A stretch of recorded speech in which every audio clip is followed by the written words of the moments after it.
जी सलाम की उर्दू की दुनिया में बादशाहत बरकरार है और साथ ही जी सलाम डिजिटल की दुनिया में भी अपनी मुनफरिद और मोतबर शनाख्त बना रहा है। यकीनन ये पूरी दुनिया में फैले हमारे नाजरीन के एतमाद का ही नतीजा है कि जी सलाम के यूट्यूब चैनल को यूट्यूब की तरफ से सिल्वर बटन से नवाजा गया है, जो कि 1 लाख सब्सक्राइबर्स होने पर दिया जाता है। जी सलाम इसके लिए अपने तमाम नाजरीन का तहे दिल से शुक्रिया अदा करता है कि उन्होंने हमारी काविशों को कामयाब बनाया है। जी सलाम उम्मीद करता है कि आइंदा भी हमारे नाजरीन यूं ही हमारी हौसला अफजाई करते रहेंगे, जिससे कि आपका पसंदीदा उर्दू चैनल कामयाबी की नई इबारत तहरीर करेगा और आपको हर खबर से बाखबर कराएगा। सर, आपको लगता है कि डिजिटली जितनी मार्केट एक्सप्लोर हो रही है उसका जो फ्यूचर है आने वाले टाइम पे जो डिजिटल प्लेटफॉर्म है एक अलग तरह से उभर कर आएगा? आप सड़क चलते, गाड़ी में बैठे हुए, खेत में काम करते हुए, सब जगह अब खबर से ही अगर जुड़ा रहना है तो आपको माध्यम केवल सोशल मीडिया बचता है।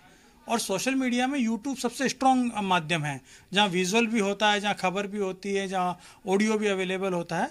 तो निश्चित तौर पर यूट्यूब का भविष्य देखते हुए और जो मुकाम आज की तारीख में यूट्यूब के ऊपर जी सलाम को मिला है वो बधाई के पात्र हैं। शुभकामनाएं। Thank you so much sir.